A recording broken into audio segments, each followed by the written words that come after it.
نبيه المصطفى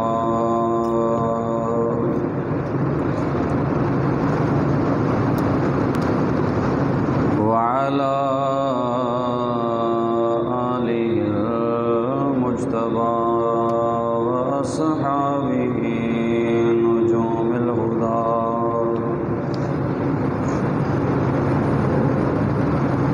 أما بعد فأعوذ بالله من الشيطان الرجيم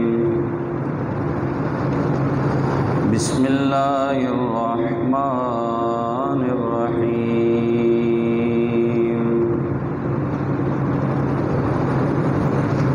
وإذ ابتلى إبراهيم ربه بكلمات فأتمهن قال إني جاعلك للناس إماما قال ومن ذريتي قال لا ينال عهد الظالمين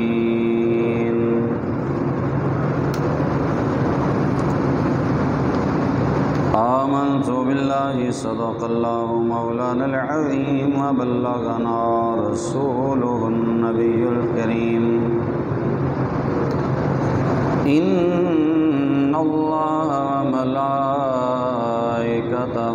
يصلون على النبي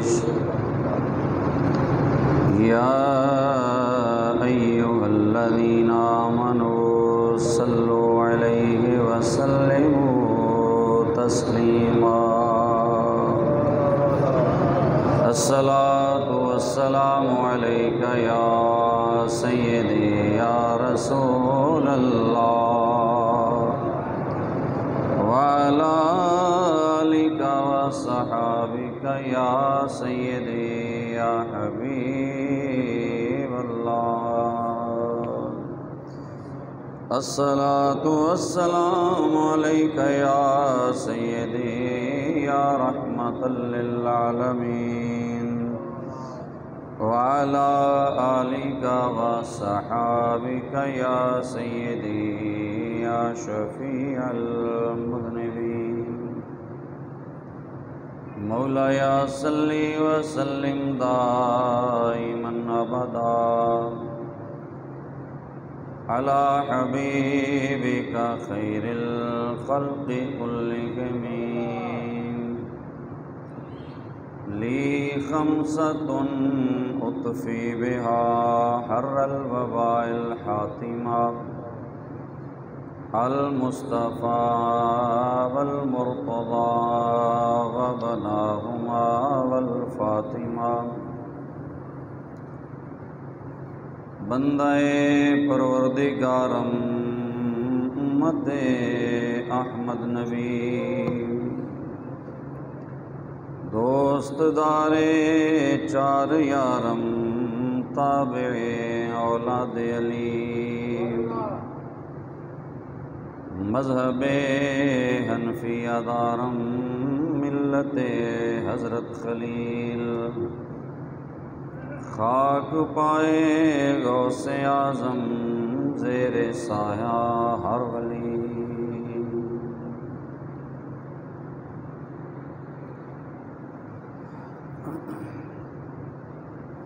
عزیزان گرامی قدر،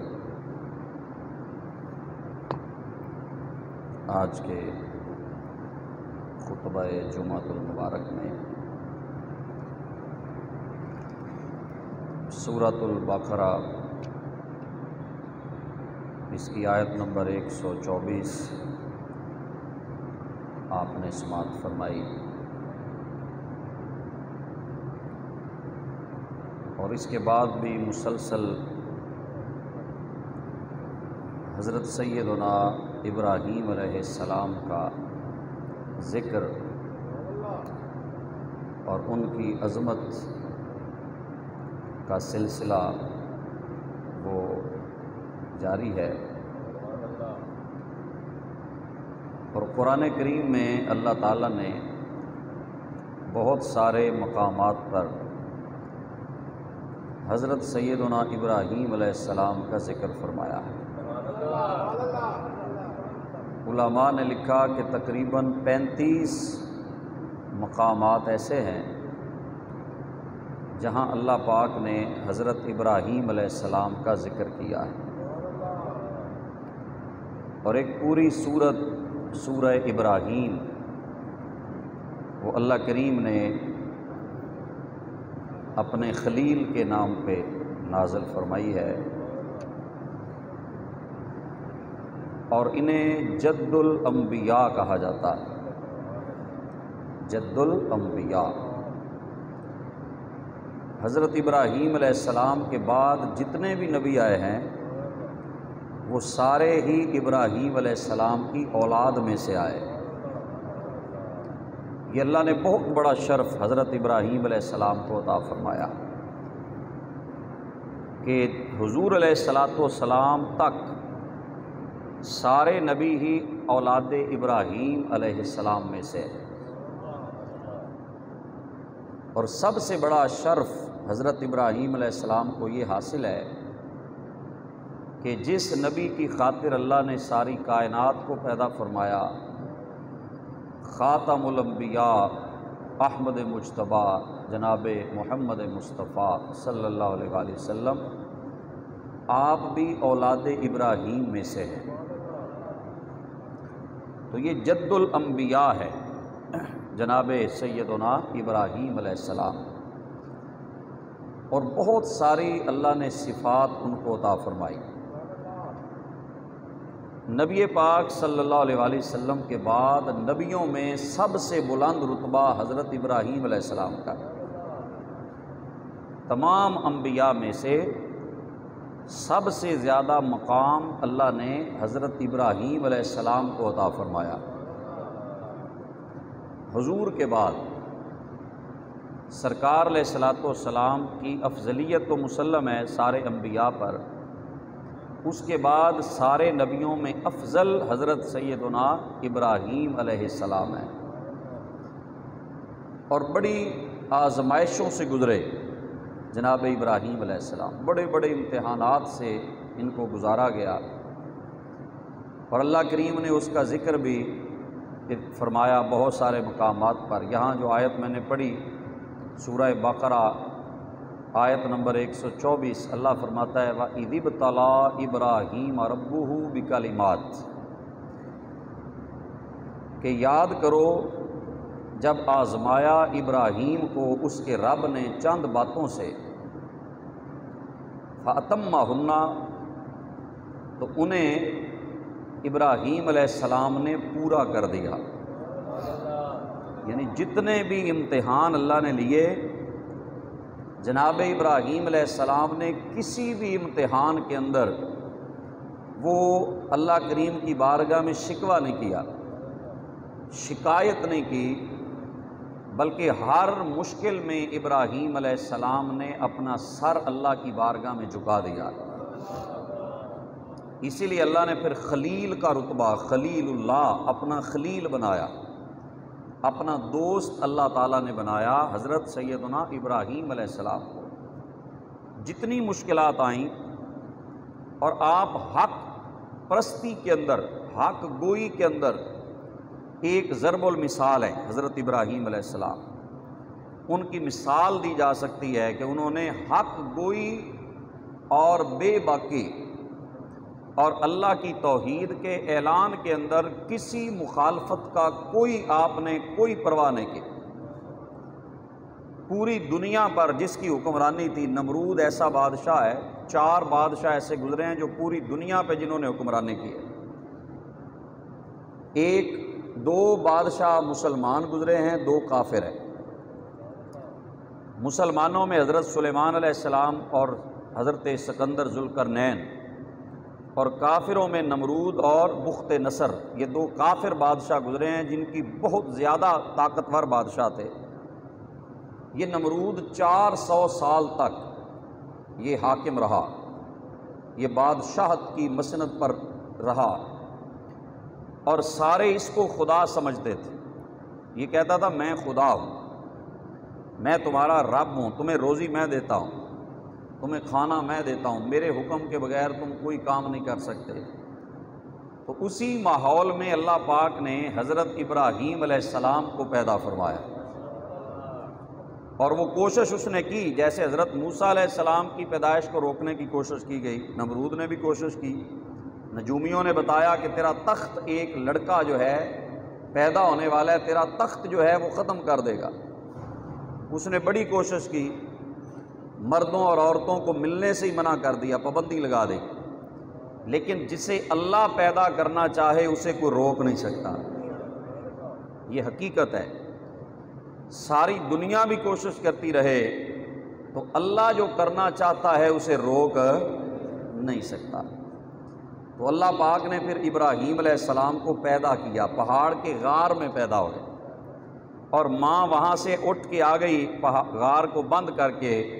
اللہ نے آپ کی 2 انگلیوں میں سے ایک میں دودھ کا چشمہ جاری کر دیا، ایک میں شہد کا چشمہ جاری کر دیا۔ اللہ کریم نے ابراہیم کو پیدا بھی کیا اور اس کی اللہ پاک نے تربیت کا، پرورش کا بھی اہتمام فرمایا۔ اس غار کے اندر اللہ نے ابراہیم علیہ السلام کو پالا، اور جب بڑے ہو گئے، چلنے پھرنے لگے، تو ماں اب لے کر آئیں، باہر لے کر آئیں۔ تو باہر آتے ہی حضرت ابراہیم علیہ السلام ماں سے پوچھتے ہیں میرا رب کون ہے؟ میرا رب کون ہے؟ اس نے کہا تیری رب میں ہوں، میں تیری پرورش کرنے والی ہوں، تیری تربیت میں کرنے والی ہوں۔ تو آگے دوسرا سوال انہوں نے کیا کہ تیرا رب کون ہے؟ تجھے روزی کون دیتا ہے، رزق کون دیتا ہے؟ انہوں نے کہا مجھے تیرا باپ رزق دیتا ہے، وہ کما کے لاتا ہے، میں کھاتی ہوں۔ کہا میرے باپ کو رزق کون دیتا ہے؟ کہنے لگی اسے کھانا پانی وہ نمرود دیتا ہے۔ تو آگے سے آپ نے فرمایا نمرود کو رزق کون دیتا ہے؟ اس نے آ کے ان کے والد کو بتا دیا کہ جس بچے کے ڈر سے نمرود نے بچوں کو مارا تھا، وہ بچہ اللہ نے ہمیں عطا فرما دیا ہے۔ اس کی باتوں سے پتہ چلتا ہے یہ وہی ہے جو ایک رب کا اعلان کرنے والا ہے۔ اللہ پاک جسے چاہتا ہے پیدا کر دیتا ہے۔ حضرت ابراہیم علیہ السلام پھر اسی ماحول میں پلے، سارا کچھ دیکھا، لیکن ایک لمحہ بھی کسی بت کی نہ عبادت کی، نہ نمرود کی خدائی کو مانا، ہمیشہ اپنے رب کو ایک مانا ہے حضرت ابراہیم علیہ السلام۔ کئی لوگ ستارے کی پوجا کرتے تھے، کوئی سورج کے پجاری تھے، کوئی چاند کے پجاری تھے۔ ستارہ دیکھا تو فرمایا کیا یہ میرا رب ہے؟ جب وہ ڈوب گیا فرمایا نہیں، ڈوبنے والا رب نہیں ہو سکتا۔ جب سورج چڑھا کہا کیا یہ میرا رب ہے؟ جب ڈوب گیا فرمایا نہیں، ڈوبنے والا رب نہیں ہو سکتا۔ چاند نکلا تو فرمایا کیا یہ میرا رب ہے؟ جب ڈوب گیا چاند بھی، صبح روشنی ختم ہو گئی تو فرمایا یہ بھی ڈوب گیا۔ ڈوبنے والا نہ ستارہ، نہ سورج، نہ چاند، کوئی رب نہیں۔ رب وہ ہے جو ان ساری چیزوں کو پیدا کرنے والا ہے۔ یہ توحید کا درس، اور کہاں سے پڑھا؟ وہاں تو مومن ہی کوئی نہیں، وہاں پر تو توحید کی بات کرنا بھی جرم ہے۔ جناب ابراہیم علیہ السلام کو اللہ نے توحید کا علم عطا فرمایا تھا۔ لوگ آتے ہیں نمرود کے پاس، روزانہ انہیں کھانا ملتا ہے، آٹا ملتا ہے، دانے ملتے ہیں، جو کچھ ضروریات ہیں۔ نمرود خدا جو بنا ہوا تھا، وہ دینے سے پہلے پوچھتا تھا کہ بتاؤ تمہارا رب کون ہے؟ تو جو کہتا انت ربی، تو میرا رب ہے، وہ اس کو آٹا دے دیتا، کھانا دے دیتا، راشن دے دیتا۔ حضرت ابراہیم علیہ السلام بھی لین میں لگ گئے۔ تو یہ ذہن میں رکھیں، وہ آٹا مانگنے نہیں گئے تھے، اسے کچھ دینے گئے تھے۔ اس بدبخت کو توحید کی دعوت دینے گئے تھے کہ تو جو خدا بنا بیٹھا ہے تو کچھ بھی نہیں، خدا تو وہ ہے جو ساری کائنات کو روزی دینے والا ہے۔ گئے، جب آپ کی باری آئی نا، اس نے حسب عادت سوال پوچھا من ربو کا، ابراہیم بتا تیرا رب کون ہے؟ آپ نے فرمایا ربی الذی یحیی و یمیت، قرآن پاک میں اللہ نے بیان فرمایا ربی الذی یحیی و یمیت، میرا رب وہ ہے جو زندہ بھی کرتا ہے مارتا بھی ہے۔ توحید کی بہت بڑی دلیل پیش کی کہ جو موت بھی دیتا ہے، جو زندگی بھی دیتا ہے، جس نے تجھے بھی زندہ کیا ہے، زندگی عطا فرمائی ہے، وہ میرا رب ہے۔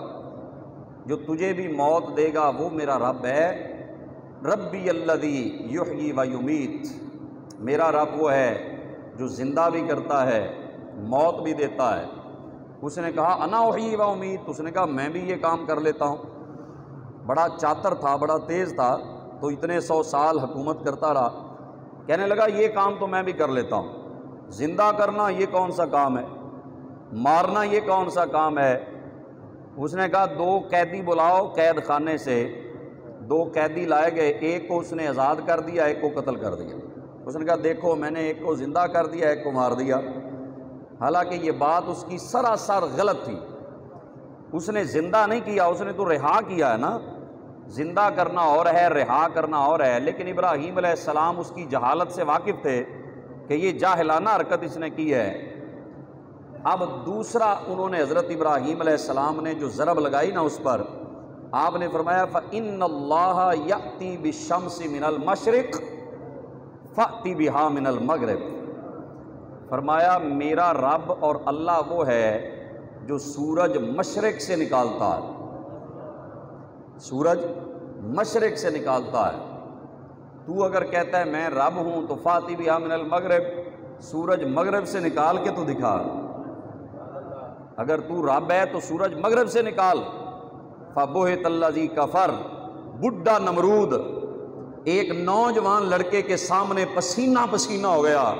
اس بات کا جواب نہیں آیا۔ ابراہیم نے اس شرک والے معاشرے کو پہلی ضرب لگائی، فرمایا جسے تم خدا سمجھ رہے ہو یہ جھوٹا ہے، جس خدا کی میں بات کرتا ہوں میرا رب سچا ہے۔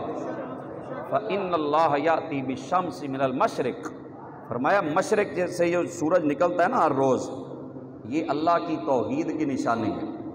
سورج مشرق سے نکلتا ہے، مغرب میں ڈوب جاتا ہے، اور پھر نکلتا کدھر سے ہے؟ ڈوبا ادھر تھا، نکلتا پھر ادھر سے ہے۔ کیوں جی کوئی مائی کا لال ہے جو سورج کو مغرب سے نکال کے دکھائے؟ اللہ کے چاہنے کے بغیر کوئی مشرق والا سورج مغرب سے نہیں نکال سکتا۔ ہاں وہ چاہے تو علی کی نماز عصر ادا کروانے کے لیے مغرب سے بھی نکال سکتا ہے۔ ہاں جی وہ چاہے تو پھر ہے نا، اس کی چاہت کے بغیر کوئی اپنی مرضی سے سورج مشرق مغرب سے نہیں نکال سکتا۔ وہ جب چاہے گا پھر قیامت کو نکلے گا۔ فرمایا اب بتا، اب وہ خاموش ہو گیا۔ اس نے کہا تجھے میں آٹا نہیں دوں گا، پہلی سزا تیری یہ ہے کہ تجھے راشن نہیں ملے گا، تجھے آٹا نہیں دیں گے۔ اس کے ذہن میں تھا جب آٹا نہیں ملے گا، بھوک کا ستایا ہوا بندہ مان ہی جاتا ہے سارا کچھ، تو یہ جائے گا آٹا نہیں ملے گا تو بھوک کی وجہ سے آ کے مان جائے گا تو میرا رب ہے۔ لیکن اسے نہیں پتا تھا یہ عام نہیں، یہ اللہ کا خلیل ہے، یہ جد الانبیاء ہے۔ حضرت ابراہیم علیہ السلام واپس گئے نا، راستے میں سوچا کہ گھر جاؤں گا تو گھر والے پریشان ہوں گے کہ آٹا نہیں لے کے آیا، تو راستے میں مٹی کا ڈھیر تھا، بوری رکھی اور وہ مٹی اس کے اندر بھر کے نا، ساری مٹی والی بوری اس کو منہ بند کر کے واپس گھر لے گئے۔ گھر لے جا کر رکھ دیا اور خود آرام کرنے لگ گئے۔ جب اٹھے تو کھانا سامنے تیار تھا، بڑی اعلیٰ قسم کی روٹی پکی ہوئی ہے۔ تو جناب ابراہیم علیہ السلام نے پوچھا یہ آٹا کہاں سے آیا تھا؟ کہا حضور جو آپ بوری لے کے آئے تھے، آپ بوری لے کر آئے تھے نا، اسی میں سے بقایا ہے۔ تو ابراہیم علیہ السلام کو تو پتا تھا کہ وہ بوری آٹے والی نہیں تھی، وہ مٹی والی تھی، لیکن رب کی ذات پہ یقین تھا کہ جو اللہ کا ہو جاتا ہے پھر اللہ اس کا ہو جاتا ہے۔ ابراہیم نے ساری دنیا سے ٹکر لے لی، صرف ایک رب کے لیے، صرف ایک مولا کے لیے ساری دنیا سے مقابلہ کیا۔ کسی کے سامنے ابراہیم جھکے نہیں، بلکہ ایک رب کی عبادت کا، اس کی توحید کا اعلان کرتے رہے۔ اب ان کو سمجھایا کہ یہ جو تم خدا بنائی بیٹھے ہو، کچھ مٹی کے ہیں، کچھ سونے کے ہیں، کچھ چاندی کے ہیں، کوئی جناب پتھروں کے ہیں، کوئی آٹے کے رب بنائے ہوئے ہیں تم نے، اور ایک یہ جو خبیث کو بنائی بیٹھے ہو، یہ بھی تمہاری طرح انسان ہے، یہ بھی انسان ہے جسے تم خدا بنا کے بیٹھے ہو۔ جناب خلیل اللہ نے سمجھایا، لیکن ان کی عقل میں بات نہیں آئی۔ پھر بالآخر ابراہیم علیہ السلام نے ایک ایسا عمل کیا کہ جو ان کا جو عقیدہ شرک تھا اس پر بہت بڑی ضرب لگائی۔ ان کا میلہ تھا، باہر جانا تھا، انہوں نے ایک دن بتوں کا مناتے تھے۔ ابراہیم علیہ السلام کو کہا تم بھی آؤ ہمارے ساتھ۔ فرمایا میری طبیعت ٹھیک نہیں تمہارے ان شرک والے کاموں کی وجہ سے۔ تو ابراہیم علیہ السلام ادھر ہی رہ گئے، باقی سارے چلے گئے۔ کلہاڑا لیا، تو اختصار سے میں عرض کر دیتا ہوں، کلہاڑا لیا اور سارے بتوں کو توڑا، کسی کا ہاتھ توڑ دیا، کسی کا سر اتار دیا، کسی کی ٹانگ توڑ دی، کاٹ کے وہ جو کلہاڑا تھا، وہ جو سب سے بڑا ان کا بت تھا نا، اس کے کندھے پہ لٹکا دیا اور واپس آ گئے۔ اب جب وہ آئے، وہ جو مشرکین تھے انہوں نے آ کر اپنے بتوں کی پوجا کرنی تھی، جب اندر آئے اپنے جو عبادت گاہیں تھیں وہاں آئے تو انہوں نے دیکھا کہ آج عجیب معاملہ ہے، کسی خدا کا ہاتھ کوئی نہیں، کسی کا ناک کوئی نہیں، کسی کے جناب پاؤں کوئی نہیں، کسی کا کوئی عضو کوئی نہیں، کسی کا ساری قلم ہو گیا ہے۔ تو اب وہ سر جوڑ کے بیٹھے، انہوں نے کہا من فعل ھذا بآلہتنا، ہمارے خداؤں کی درگت کون بنا گیا؟ تو جی ہمارے خداؤں کو کون توڑ گیا؟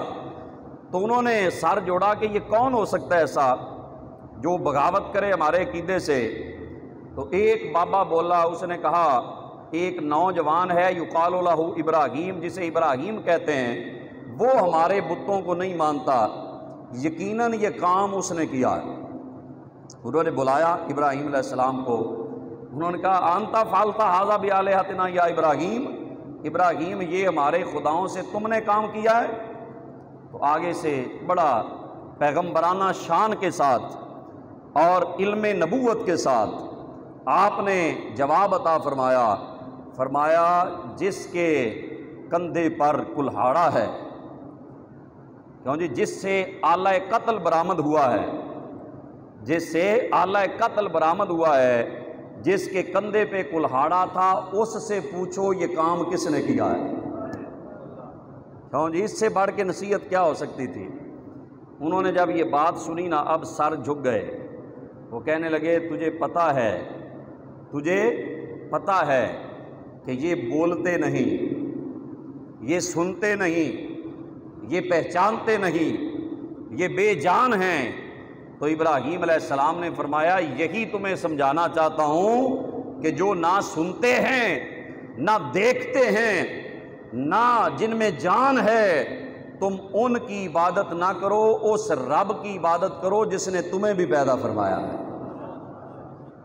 کیسا خوبصورت عقیدہ دیا۔ تو انہوں نے بجائے ماننے کے انہوں نے کہا کہ اس کو سزا دی جائے۔ سزا کیا دی جائے؟ انہوں نے کہا کہ اس کو آگ میں جلا دیا جائے، جلا کے راکھ کر دو، اس نے ہمارے خداؤں سے یہ کام کیا ہے۔ تو انہوں نے آگ کا الاؤ تیار کیا بالاختصار، اور ابراہیم علیہ السلام کو آگ میں ڈالنے کے لیے مکمل تیاریاں ہو گئیں۔ اور یہ آپ نے بارہا سنا ہے کتنی بڑی آگ تھی، کیا وہاں پر انہوں نے یہ سزا کا انتظام کیا۔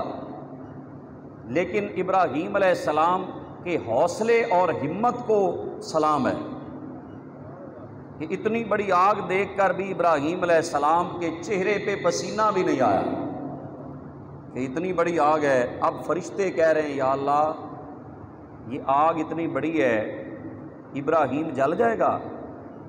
یا اللہ ایک ہی تو بندہ ہے جو زمین پہ تیرا نام لیتا ہے، یا اللہ اگر ابراہیم بھی جل گیا تو پیچھے تیرا نام لینے والا کون ہوگا؟ اللہ اگر اجازت دے تو ہم ابراہیم کی مدد کریں، اگر تو اجازت دے تو ہم ابراہیم کی مدد کر سکتے ہیں۔ فرمایا جاؤ کر لو۔ رب کو تو سارا علم تھا، فرمایا جاؤ ابراہیم مانتا ہے تو مدد کر لو۔ فرشتے آئے، بارش والا فرشتہ، کہا ابراہیم حکم کریں، اللہ کی اجازت سے آئے ہیں، بارش برسائیں گے آگ بجھ جائے گی۔ ہوا والا آیا، کہا آپ حکم کریں ہوا چلاؤں گا، ساری کی ساری آگ انہی کے گھروں کو لگ جائے۔ ہر فرشتے نے اپنی اپنی مدد، پہاڑوں والا ہر طرح کے آئے، انہوں نے کہا آپ اجازت دیں تو ابھی ساری آگ ہم بالکل پانی پانی کر دیتے ہیں۔ انہوں نے فرمایا آج تمہیں درمیان میں آنے کی ضرورت نہیں۔ حضرت جبرائیل آئے، جبریل علیہ السلام نے کہا کہ ابراہیم اگر میرے لائق کوئی کام ہو تو مجھے بتائیں۔ تو ابراہیم علیہ السلام نے انہیں فرمایا اے جبریل آج تو درمیان میں نہ آ، آج رب جانے اور رب کا خلیل جانے، آج تجھے درمیان میں آنے کی ضرورت نہیں ہے۔ اچھا یہاں تک کو بات ہو گئی کلیئر، لیکن اس سے اگلی بات بڑی عجیب ہے۔ جبریل نے کہا اچھا اگر آپ ہمیں نہیں درمیان میں لانا چاہتے تو دعا کر لیں کہ یا اللہ مجھے بچا لے۔ دعا کرنا تو نیکی ہے، مشکل وقت میں اللہ سے دعا مانگنے میں تو کوئی حرج نہیں۔ تو آپ اللہ کریم سے دعا کریں کہ مولا مجھے آگ سے بچا لے، میری زندگی بچ جائے، میری جان بچ جائے۔ تو آگے سے اللہ کے خلیل نے جو جواب دیا، عشق قیامت تک ابراہیم کے اس جملے پہ ناز کرتا رہے گا۔ میرا خیال ہے یہ جملہ پہنچا نہیں ابھی تک۔ عشق جو ہے عشق، یہ قیامت تک ابراہیم کے اس جملے پر ناز کرتا رہے گا۔ جناب خلیل اللہ بولے، کہا کفانی بحالی علمہ عن سوالی، فرمایا پوچھوں مانگوں تو پھر اگر اسے پتہ نہ ہو، فرمایا پھر کہوں نا یا اللہ بچا۔ اگر اس کو علم نہ ہو، جب اسے پتہ ہے کہ ابراہیم جلنے لگا ہے تو بچانا ہوا تو اس کی مرضی، جلانا ہوا تو سائیں کی مرضی۔ کیوں جی؟ یہ عشق ہے۔ یہاں عقل کی منزلیں ختم ہو جاتی ہیں، عقل اس سے آگے نہیں جا سکتی۔ جب عقل کی پرواز ختم ہو جاتی ہے تو اس سے آگے عشق جاتا ہے اور عشق والا جاتا ہے۔ ابراہیم علیہ السلام نے فرمایا جب اسے پتہ ہے کہ میں آگ میں جانے لگا ہوں تو پھر میں مانگوں کیوں، دعا کیوں کروں اس سے؟ اگر بچائے گا تو مرضی، نہ بچائے تو اس کی مرضی۔ جبریل واپس گئے، فرمایا بتاؤ کیا کہا ابراہیم نے؟ کہا مولا بڑے بڑے دیکھے ہیں پر ایسا عاشق ہم نے بھی آج تک کوئی نہیں دیکھا، مولا ایسا عاشق ہم نے بھی کوئی نہیں دیکھا۔ ابراہیم کہتا ہے تسی جاؤ، میں جانا تے میرا رب جانے۔ کیوں جی؟ میں جانوں اور میرا مالک جانے، میرا رب جانے، میں اس کا بندہ ہوں اور میرا کوئی جرم نہیں ہے، میں نے کوئی اور جرم نہیں کیا۔ میرا جرم ہے تو یہ ہے کہ میں نے بتوں کے سامنے جھکنے والوں کو ایک رب کی وحدانیت کا اعلان کیا ہے۔ اگر اس وجہ سے میں جل گیا تو مجھے کوئی اس پر ندامت نہیں، اور اگر بچائے گا تو اس کی مرضی۔ تو اب فرشتے بھی حیران ہیں کہ اب کیا بنے گا۔ آگ میں جب جانے لگے، اقبال بولا بے خطر کود پڑا آتش نمرود میں عشق، بے خطر کود پڑا آتش نمرود میں عشق، عقل ہے محو تماشائے لبے بام۔ ابھی کہتے ہیں عقل ابھی وہ کھڑی تھی چھت پر دیکھ رہی تھی، اور عشق جو تھا وہ آگ میں کود بھی گیا۔ پتہ چلا عقل جو ہے وہ بہت پیچھے رہ جاتی ہے اور عشق جو ہے وہ بہت آگے نکل جاتا ہے۔ عقل پیچھے رہ جاتی ہے اور عشق آگے نکل جاتا ہے۔ بے خطر کود پڑا آتش نمرود میں عشق، عقل ہے محو تماشائے لبے بام۔ ابھی کہتے ہیں یہ عشق تھا کہ جس نے ابراہیم کو آگ میں کودنے کے لیے تیار کر دیا۔ صدق خلیل بھی ہے عشق، صبر حسین بھی ہے عشق۔ پھر اقبال نے ضرب لگائی، کہا صدق خلیل بھی ہے عشق۔ اگر کسی نے عشق دیکھنا ہو تو کبھی خلیل کو آگ میں جاتے ہوئے دیکھو، اور کبھی کسی نے عشق دیکھنا ہو تو کربلا میں حسین کو سب کچھ لٹاتے ہوئے دیکھو۔ صدق خلیل بھی ہے عشق، صبر حسین بھی ہے عشق، مارکائے وجود میں بدر و حنین بھی ہے عشق۔ یہ عشق جب ڈیرا لگاتا ہے تو کبھی ابراہیم آگ میں جاتے ہیں، کبھی بدر کے میدان میں 313 لڑ جاتے ہیں، اور کبھی حنین کے مقام پر دشمنوں سے لڑ جاتے ہیں، اور کبھی کربلا میں 72 لے کر حسین 30,000 کے سامنے کھڑا ہو جاتا ہے۔ صدق خلیل بھی ہے عشق، صبر حسین بھی ہے عشق، مارکائے وجود میں بدر و حنین بھی ہے عشق، اور عقل عیار ہے 100 بھیس بدل لیتی ہے۔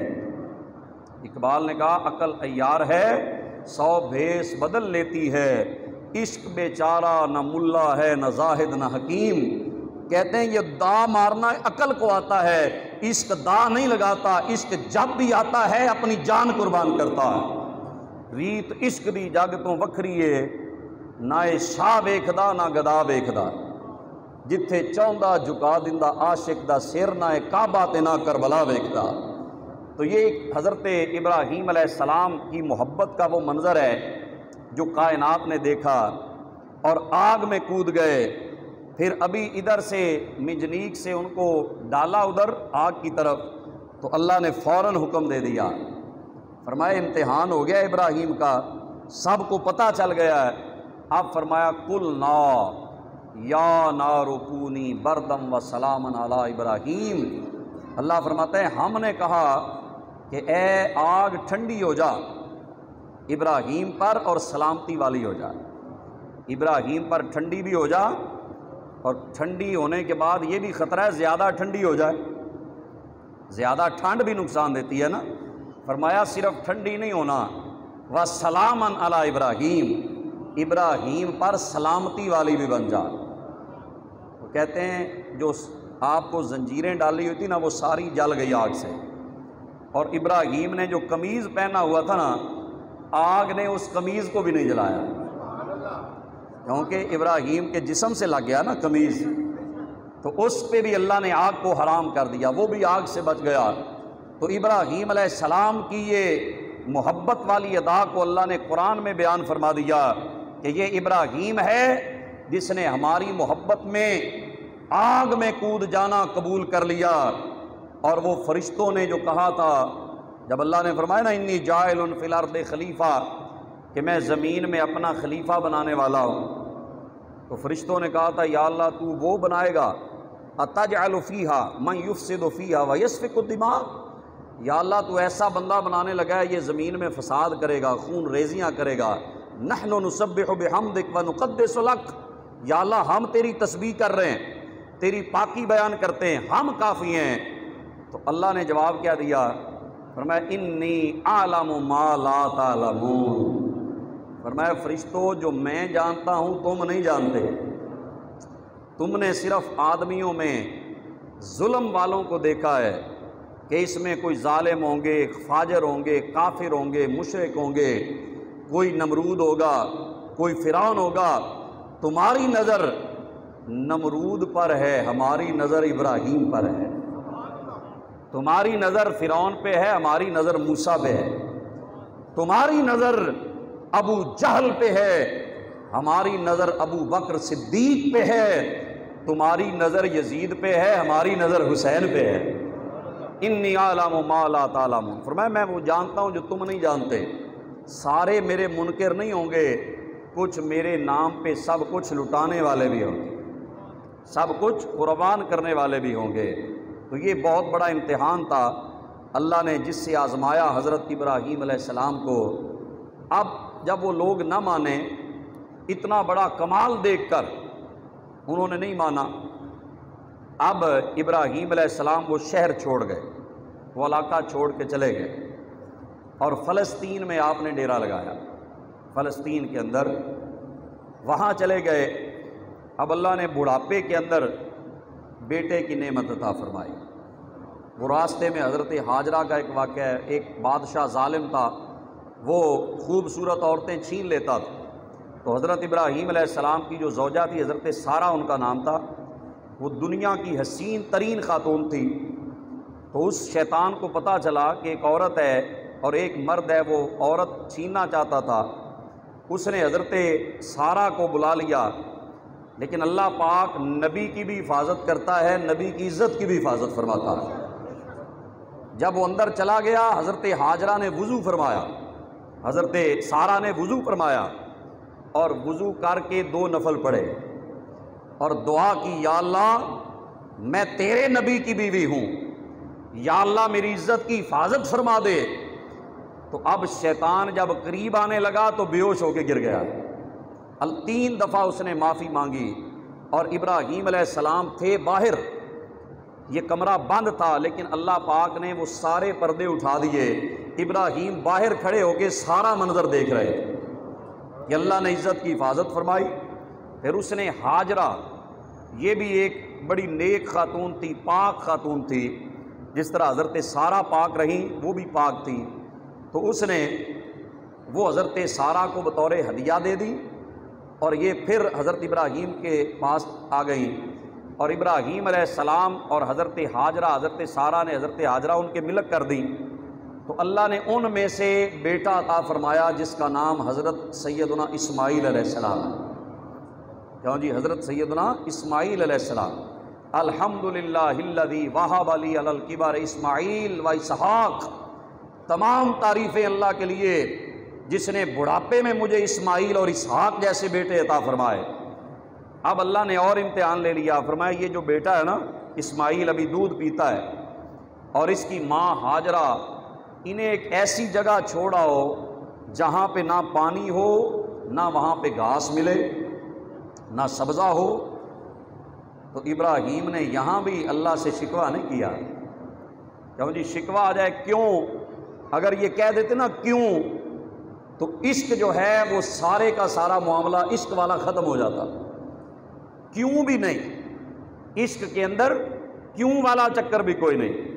انہوں نے کیوں بھی نہیں کہا، یا اللہ کیوں، بچہ چھوٹا سا اس کا کیا قصور ہے، یا اللہ ہاجرہ کا کیا گناہ ہے، کوئی شکوہ نہیں کیا۔ حکم آیا، وہ جگہ بتا دی، وہ جگہ جہاں آج کعبۃ اللہ ہے، یہ صدقہ ہے ابراہیم کی قربانیوں کا، یہ رونقیں ہیں خلیل اللہ کے عشق کی وجہ سے۔ یہ کعبے کے چکر جو لگ رہے ہیں، یہ کعبے کے اندر دنیا آج طواف کر رکھی ہے، یہ جناب خلیل اللہ علیہ السلام کی محبتوں کی ایک نشانی ہے۔ تو وہ بچے کو، بیوی کو لے کے وہاں چھوڑ آئے، اور یہ بھی حکم تھا بولنا نہیں، بولنا بھی نہیں، چپ کر کے ایک کھجوروں کا تھیلا اور ایک مشکیزہ دے کے واپس آنے لگے نا، تو حضرت ہاجرہ نے کہا یہ ہمیں کہاں چھوڑ کے جا رہے ہیں، میں اکیلی عورت ہوں، بچہ دودھ پیتا ہے، کہاں چھوڑ کے جا رہے ہیں۔ اب خاموش ہیں، بولے نہیں۔ وہ اقبال کا یہ ایک شعر ہے، کچھ میرے ذہن میں ہے، وہ کہتے ہیں عشق میں ہر شکوہ کفر ہے اور التجا ہے حرام، توڑ دے کاسہ مراد عشق ہے گداگری نہیں۔ عشق میں شکوہ بھی کفر ہوتا ہے۔ جناب خلیل اللہ بولے نہیں، بس جانے لگے، تو پیچھے سے آواز دے کے انہوں نے صرف اتنا کہا کہ اے ابراہیم صرف اتنا بتا جاؤ، الا من تاکلونا، ہمیں کس کے سہارے چھوڑ کے جا رہے ہیں، ہمیں کس کے سہارے چھوڑ کے جا رہے ہو، بس اتنا بتا جاؤ، بس یہ بتا جاؤ کہ کس کے آسرے پر ہمیں یہاں پر جہاں پانی نہیں، جہاں بندہ بشر اور کوئی نہیں، جہاں پر کوئی سبزہ نہیں، یہاں کس کے سہارے چھوڑ کے جا رہے ہو، صرف اتنا بتا جاؤ۔ تو بولنا نہیں تھا، صرف اشارہ کیا، بس اشارہ کیا۔ تو جناب ہاجرہ بھی پھر کیا بات ہے، کیا جی، جناب ہاجرہ بھی تو وہ خاتون ہے جسے اللہ نے پوری کائنات کی عورتوں میں سے محمد عربی کے نور کے لیے چنا تھا، اور عورتیں تھوڑی تھی۔ اللہ کی نگاہ انتخاب پڑی تو نور نبوت رکھنے کے لیے اللہ نے جناب ہاجرہ کا انتخاب کیا۔ جب انہوں نے فرمایا نا اللہ اشارہ کر دیا، تو جناب ہاجرہ نے آگے سے جواب یہ دیا، اذا لا یضیعنا ابدا، انہوں نے کہا بس پھر آپ چلے جائیں، بس اب کوئی بات نہیں، اگر اللہ کے سہارے چھوڑ کے جا رہے ہو تو میرا ایمان ہے، میرا یقین ہے کہ میرا رب مجھے کبھی ضائع نہیں ہونے دے گا، میرا رب مجھے کبھی ضائع نہیں ہونے دے گا۔ جناب ہاجرہ نے آگے سے عورت ہو کر، عورت کمزور ہوتی ہے، لیکن فرمایا اگر رب کے سہارے چھوڑ کے جا رہے ہو تو پھر میرا رب مجھے ضائع ہمیں نہیں ہونے دے گا۔ پھر وہاں پہ رہی، پانی بھی ختم ہو گیا، کھجوریں ختم ہو گئی، دودھ ختم ہو گیا، اسماعیل پیاسے ہیں، لیکن اللہ کی مشیت کچھ اور ہے۔ یہ اسماعیل کی پیاس دنیا دیکھ رہی ہے، لیکن اسماعیل کی پیاس کی برکت سے اللہ نے جو آب زمزم عطا فرمایا۔ کیوں جی، سمجھ آ گئی؟ اسماعیل پیاسے تھے تو ان کی پیاس بجھانے کے لیے اللہ نے جنت کا پانی، جسے آب زمزم کہا، اللہ نے وہ پوری کائنات کو عطا فرما دیا۔ نبی کی پیاس کا صدقہ، نبی کے ایڑیاں رگڑنے کا صدقہ اللہ کریم نے ہمیں زمزم عطا فرما دیا ہے۔ تو جناب وہاں پر اللہ پاک نے آبادی کر دی، وہاں پہ قبیلے آباد ہونے لگے، وہاں اسماعیل جوان ہو گئے، شادی ہوئی، جناب ابراہیم علیہ السلام ملنے آتے جناب اسماعیل علیہ السلام کو، یہ بڑی لمبی داستان ہے، ملنے آتے، رب نے پھر حکم دیا، فرمایا ابراہیم اتنی میری نوکری کیا تو نے، ایک کام ہم اور تجھ سے کروانا چاہتے ہیں۔ یا اللہ حکم کر۔ فرمایا یہاں ہمارا ایک گھر ہے جو فرشتوں نے بنایا تھا، اور پھر حضرت آدم نے بنایا تھا، پھر نوح علیہ السلام کے دور میں طوفان آیا، وہ گھر ہمارا جو ہے اس کی بنیادیں مٹ گئی ہیں۔ اے ابراہیم تیری ڈیوٹی ہے اور تیرے پاک بیٹے اسماعیل کی ڈیوٹی ہے کہ تم نے وہ گھر دوبارہ بنانا ہے۔ گھر میرا ہے، بناؤ گے تم، گھر میرا ہے، بنانا تم نے ہے۔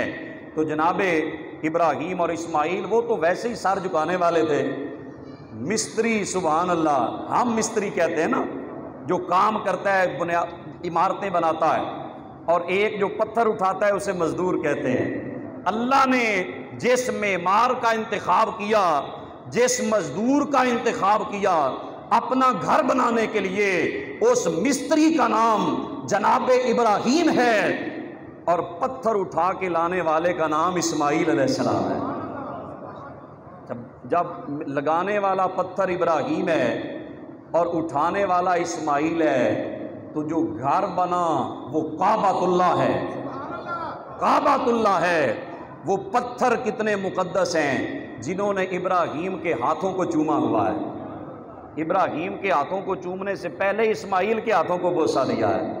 گھر بن گیا، گو لگ گئی، جب اونچے ہو گئے پتھر گو لگ گئی۔ کیوں جی، گو سمجھتے ہیں، گو بھی لگتی ہے، بانس لگاتے ہیں اور پھر پھٹے رکھتے ہیں۔ اب ضرورت پیش آئی گو لگانے کی، یا اللہ اونچا ہو گیا ہے، اب کیا کروں؟